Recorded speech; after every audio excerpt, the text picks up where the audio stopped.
Hello, basketball people, we have news. Let's go to more news about the Golden State Warriors. I ask you to give a thumbs up and subscribe to my channel, as I am a Warriors fan.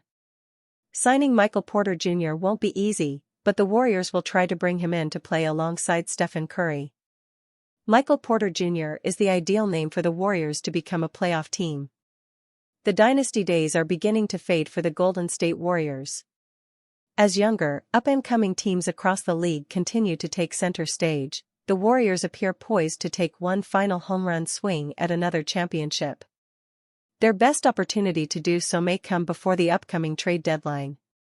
Several names have been linked to Golden State, but none are more intriguing for their championship aspirations than Michael Porter Jr.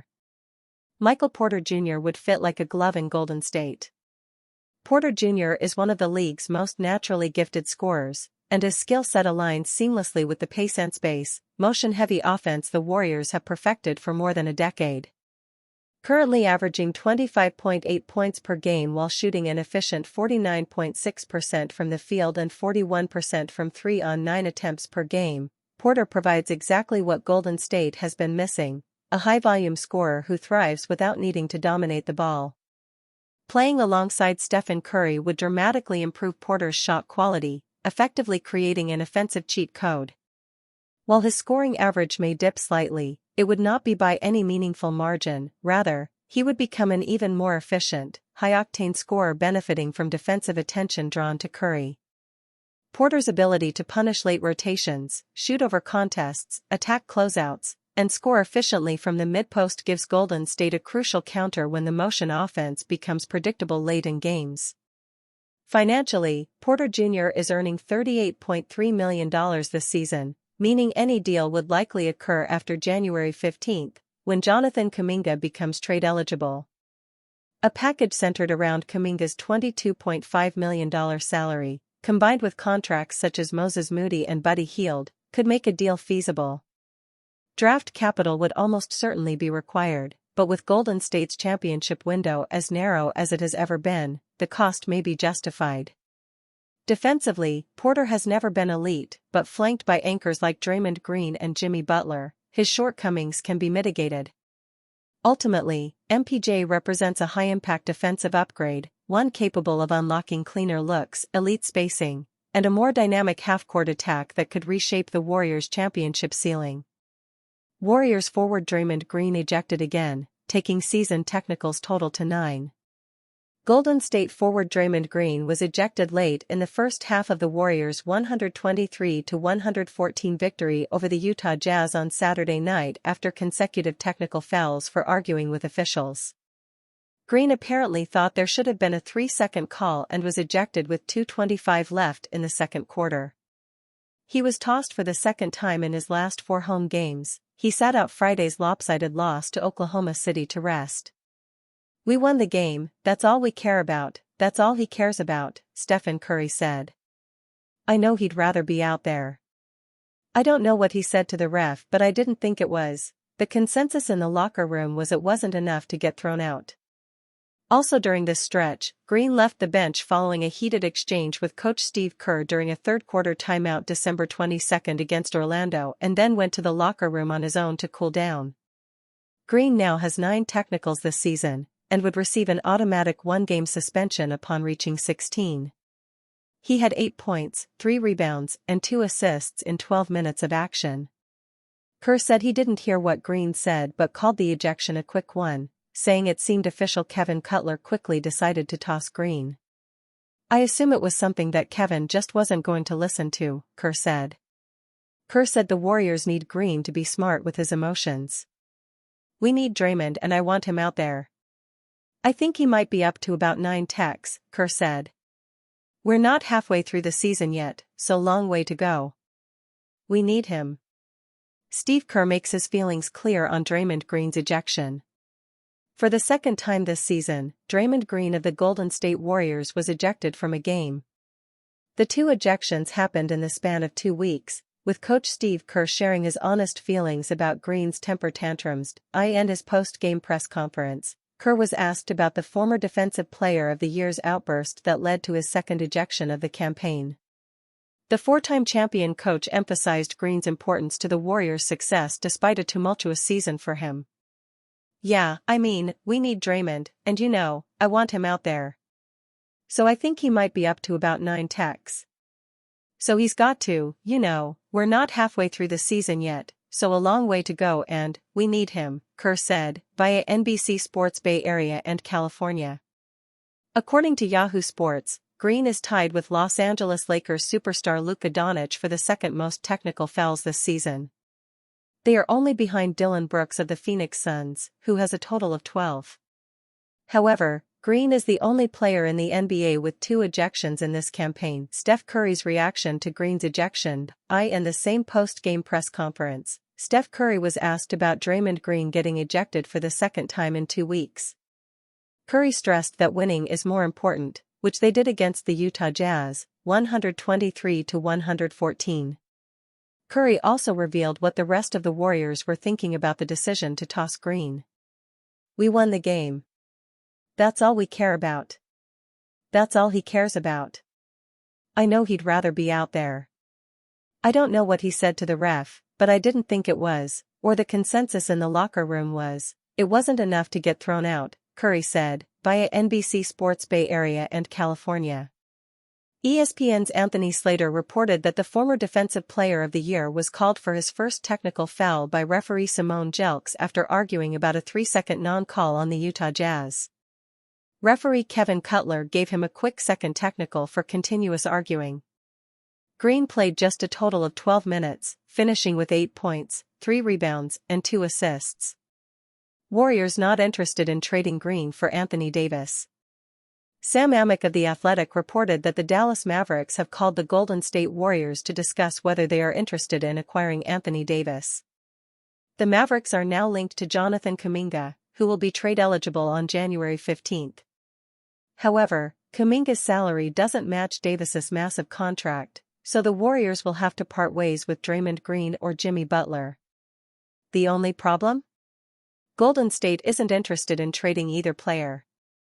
Davis is a massive upgrade over Green or even Butler, though his durability poses a risk. He has only played 18 games this season because of a calf injury. He also suffered a minor groin injury on Christmas and missed 2 games. He's averaging 20.4 points, 10.8 rebounds, 2.8 assists, 1.2 steals and 1.7 blocks. Steve Kerr admits the exact last thing Warriors fans wanted to hear, but he might just be right. The Golden State Warriors are a middling basketball team right now. It may be a tough thing for fans to accept, but head coach Steve Kerr admitted what many fans probably need to hear about this iteration of the team. "It might be sad, but it's also true that the Warriors right now are more of a .500 team that seems more likely to be a play-in team in the Western Conference rather than a perennial contender. There were some who hoped coming into the year that the team could be one of the top-seeded teams in the West, but those hopes have been quickly dashed despite a 4-1 start." Steve Kerr admits Warriors can't compete for titles every season anymore. As much as it may have been surprising for a head coach to be so dismissive of his own team, Kerr was just being brutally honest in a recent interview on the Tom Tolbert Show. "We know we're not where we were 5-6 years ago. I just don't want anybody to think that we're all delusional and thinking we should be competing for titles year in and year out with San Antonio and Oklahoma City the next few years. That's not realistic." Kerr's comments are in line with ones he made recently about the Warriors being a fading dynasty. Everyone knows that this dynasty is nearing its conclusion, but it's rare to hear a head coach talk about these things so directly right in the middle of a season. Steve Kerr says it's not realistic to expect the Warriors to compete with OKC and Spurs over the next few years. "We know we're not where we were 5-6 years ago. I just don't want anybody to think that we're all delusional and thinking we should be competing for titles year in."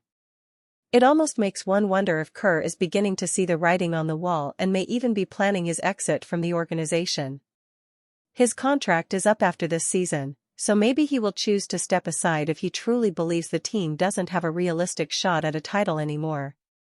It would be a somewhat jarring decision considering all of the success he has had as head coach of the Warriors, yet he also wouldn't want to overstay his welcome and get axed by owner Joe Lacob if the team is not playing up to high standards. Kerr is right that it is hard to see this Warriors team making a real run in the playoffs.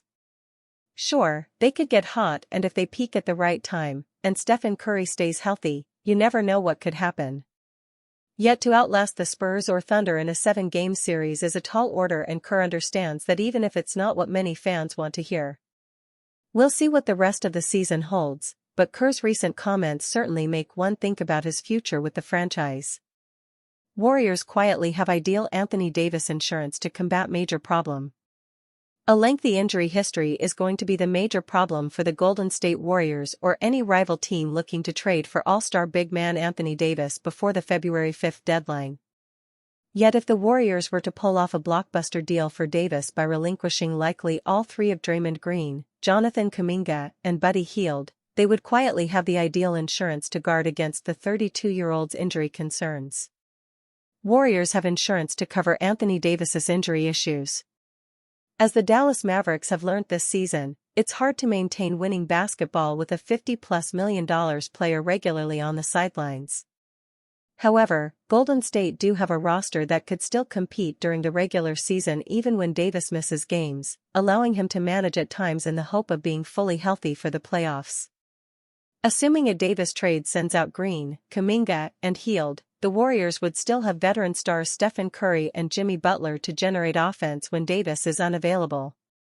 Curry is often a one-man offense within himself, while Butler has averaged 19.7 points and 4.9 assists on an efficient 51.6% shooting from the floor and 41% from three-point range this season. As they are doing right now, the Curry-Butler duo could still make the Warriors a reasonable team. Adding a healthy version of Davis could be the infusion of talent Golden State needs though, making it a ceiling-raising trade that could lift the franchise into genuine championship contention. The other insurance factor here is that Golden State have no shortage of rotational big men. With Quinton Post, Al Horford, and Tracy Jackson-Davis, the Warriors would still be able to fill the center minutes when Davis is on the sidelines. Just as importantly though, the presence of Post and Horford as stretch big men could allow Davis to play plenty of minutes at his preferred power forward position, which in turn may also reduce the chances of more injury woes. This is all a moot point until such time as the Warriors are willing to trade Green, something they're not currently willing to do according to Sam Amick of The Athletic on Wednesday. But with the upside that Davis could provide to a currently average team, and the insurances in place to combat his injury concerns, it's certainly a move that's worthy of exploring despite the risks that come with it. Warriors' refusal to trade two players creating a predicament, report. The Golden State Warriors' unwillingness to move either Draymond Green or Jimmy Butler III is reportedly creating a predicament for the franchise in their pursuit of roster upgrades ahead of the February 5 trade deadline. According to The Athletic's Sam Amick, the Warriors recently turned down a potential deal for Anthony Davis, as they refused to include either Green or Butler along with Jonathan Kuminga's 2-year contract. The Warriors might have to accept the fact that this current group, by and large, is going to be it, Amick reported on December 31. Here's why. Team sources say they're staunchly against the notion of trading either Draymond Green or Jimmy Butler, which creates quite a predicament when you're trying to match salaries of high-level players. Warriors trade assets. Further to Amick's point, either Green, $25.8 million, or Butler, $54.1 million, could be the key to Golden State bringing back a high-level player, especially when attached with Kuminga, $22.5 million, and up to 3 tradable first-round picks. The Warriors also have the salaries of Moses Moody, $11.5 million, and Buddy Hield, $9.2 million, to use in potential deals, but insiders close to the team suggest that neither player has much trade value. A Butler for Davis swap works financially, as the Warriors forward also makes $54.1 million this season, but Golden State has shown no interest in making such a move, Amick wrote, explaining why the Warriors pulled the plug on a deal for Davis. Warriors going down with the ship? It's worth noting that Green, Butler and Stephen Curry's contracts are all aligned, possibly making them free agents in 2027. While Green has a player option worth $25.8 million for the 2026-27 season, he is expected to exercise the same to ride it out for at least one more year with the franchise that drafted him in 2012. Warriors head coach Steve Kerr made that much clear during a recent news conference.